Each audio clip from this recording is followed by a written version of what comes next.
हरवंश महाप्रभु के सारे ही भक्त अनन्य एवं दृढ़व्रती थे। उन सबके ऊपर कृपा करने के लिए ही महाप्रभु ने अवतार लिया और उन सभी को प्रत्यक्ष रूप में प्रेम रस भक्ति का सिद्धांत समझाया। उनमें से ही एक ऐसे बिरले भक्त जो कि उनके साथ में बचपन से रहे थे, वे थे महात्मा नाहरमल जी। नाहरमल जी देवबंद के निवासी थे। इनका निवास हरवंश महाप्रभु के निवास के पास में ही था। कायस्थ कुल के थे ये, और जहाँ पर आज भी महाप्रभु का निवास श्री राधा नवरंगी लाल जी का मंदिर बना है देवबंद में, उस मोहल्ले को कायस्थवाड़ा मोहल्ला कहा जाता है 500 साल से। महात्मा नाहरमल जी 3 भाई थे, विठलदास जी, मोहनदास जी और नाहरमल जी। इन्होंने हरवंश महाप्रभु की ही शरण ली थी और राधा वल्लभ लाल को ही अपना सर्वस्व माना था। अपने भजन में निमग्न रहते थे। जीवन उपार्जन के लिए जो कुछ भी थोड़ा बहुत श्रम करके कमाते थे, उसी को अपनी गृहस्थी में अपना व्यय करते थे। श्री नाहरमल जी उच्च कोटि के रसिक संत थे और अपने गुरुदेव के चरणार विंदन में उनकी मति बड़ी दृढ़ थी। वृंदावन वे यदा कदा यात्रा करके यहाँ पर आ जाते थे और यहाँ पर यात्रा में सर्वप्रथम अपने गुरुदेव के ही दर्शन यहाँ पर करते थे। उनके दर्शन के बिना वे उस दिन कहीं पर और जाते भी नहीं थे, सिर्फ उनके ही दर्शन करते थे। सारे कार्य उनके दर्शन करने के बाद में ही वो शुरू करते थे। एक बार वृंदावन धाम उनका आना हुआ। वृंदावन धाम में हरवंश महाप्रभु के उन्होंने दर्शन करे। उनकी भावना को देखते हुए एक दिन हरवंश महाप्रभु वृंदावन से उत्तर की ओर 2 मील पर उनकी भजन स्थली श्री मानसरोवर, जहाँ पर उन्होंने श्री प्रिया जी की नाम सेवा स्थापित करी थी, वहाँ पर नाहरमल जी को अपने साथ में ले गए और नाहरमल जी को आज्ञा दी कि हे नाहरमल जी, आप इस मानसरोवर में स्नान करें। श्री नाहरमल जी ने गुरु आज्ञा का पालन किया और उस सुंदर मानसरोवर में स्नान करने के लिए उतर पड़े। जैसे ही उन्होंने उस मानसरोवर में डुबकी लगाई है, वहाँ पर वह देखते हैं श्री लाडली जो अष्ट सखियों के साथ में वहाँ पर कुंज केलियों में व्यस्त है। यह चमत्कारिक दृश्य देखते ही उनका ध्यान सा कुछ टूटा और वे तुरंत जल से बाहर निकले।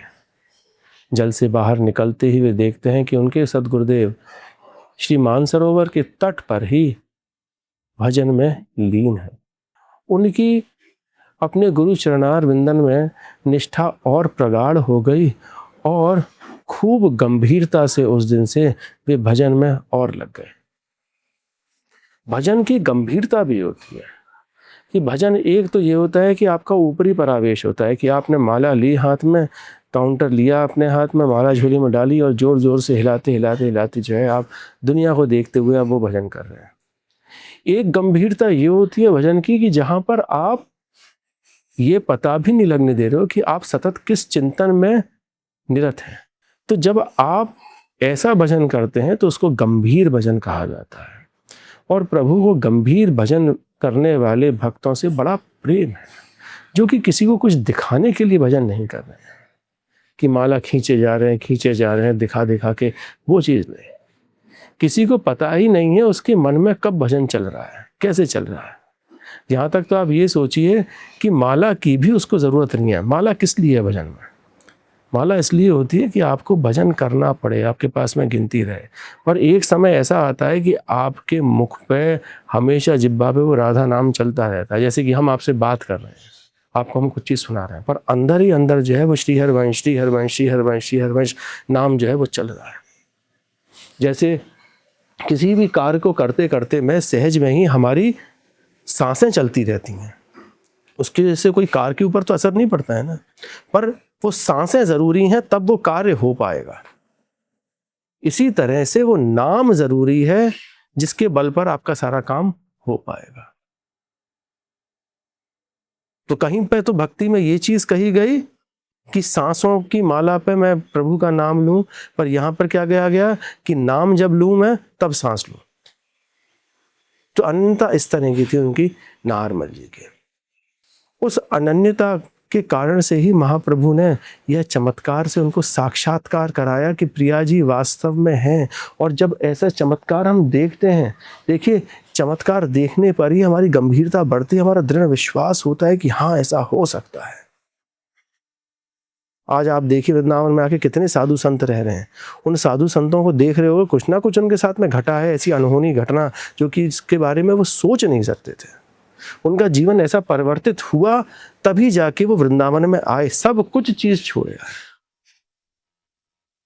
पर बात यह है कि उस चमत्कार को देखने के लिए दिव्य दृष्टि भी होनी चाहिए आपके अंदर, उसको महसूस करने की क्षमता भी होनी चाहिए आपके सामने। कहते हैं ना कि हमारे वृंदावन में प्रियालाल जो है हमेशा खेलते रहते हैं, नाचते रहते हैं, तो आपके सामने से वो निकल जाएंगे, आपको अनुभूति नहीं होगी।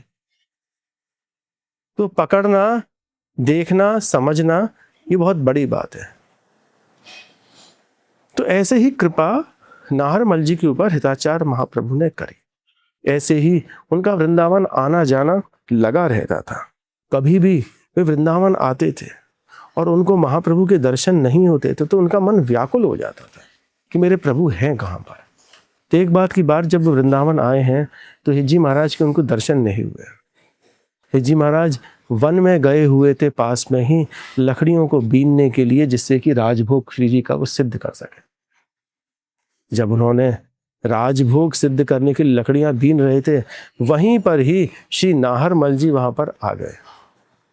नाहरमल जी के मन में बड़ा कष्ट हुआ कि मेरे सदगुरुदेव भगवान लकड़ियां बीन रहे हैं। तो उन्होंने सहज में ही महाप्रभु से प्रार्थना करी कि हे गुरुदेव, क्या इस काम के लिए मैं धीमर नियुक्त कर सकता हूं आपकी सेवा में। महाप्रभु का मुखमंडल थोड़ा अलग सा हो गया। वे समझ गए कि शायद नाहरमल जी इस सेवा को नहीं समझ पा रहे हैं। तो वे उत्तर में कहते हैं कि हे नाहरमल जी, प्रभु की सेवा बड़ी मुश्किल से मिल पाती है।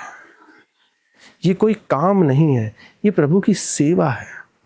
ये लकड़ी बीनना भी कोई सेवा है। इसके लिए भी अगर मैं कोई नौकर रखूं तो इससे बुरी बात क्या होगी, इससे खराब बात कुछ नहीं हो सकती। प्रभु की सेवा तो जन्म जन्मांतर की तपस्या के बाद में मिलती है और उनकी कृपा से मिलती है। तपस्या से भी आप उनकी कृपा, उनकी सेवा नहीं पा सकते हो। वो सहज में जब रीझते हैं तब आपको सेवा देते हैं। तो अनंत कोटि ब्रह्मांड नायक श्री राधा वल्लभ लाल जी की सेवा, उन नवनिवृत्त विलासी श्री राधा वल्लभ लाल की सेवा, ये तो उनने सहज में मुझको दी है प्रिया जी ने। तभी मैं इन लकड़ियों को बीन रहा हूँ। जिस दिन तुम इस भाव को समझ जाओगे उस दिन तुम मेरे सामने आना, अभी तुम यहाँ से जाए। नाहरमल जी ने तो सहज में एक प्रेमावेश में ये वाली बात कही थी अपने सदगुरुदेव भगवान के लिए। वह अन्न जल छोड़कर अपनी कुटिया में वृंदावन में ही निवास करने लगे। ज्यों-ज्यों दिन बीतते गए उनकी हालत बिगड़ती गई। अब प्रिया जी तो हमारी करुणा निधि है ना, दया निधि है। उन्होंने ही श्री हरवंश महाप्रभु को आदेश दिया कि नाहरमल जी बिल्कुल निर्दोष है। उन्होंने तो आपके प्रेम में आके इस बात को कह दी कि मैं एक धीमर नियुक्त करूँ, उनके ऊपर कृपा करिए। हरवंश महाप्रभु ने सहज में ही उनके ऊपर कृपा करी, उनको माफ़ किया, उनको अपनाया और अपने साथ में ही रखा। हरवंश महाप्रभु उन सेवक को, उन नाहरमल जी के ऊपर अति कृपा करी और निकुंज के दर्शन उनको कराए। लिखा है इस तरह से, श्री हरिवंश कृपाल है वह, रीझ दियो निज भौन, भगवत नाहरमल सम गुरु भक्ता कहो कौन। कि उनके बराबर गुरु भक्त कोई नहीं है जो अनन्यता से अपने गुरुदेव की सेवा में लगे। जय जय श्री हितहारी वंश।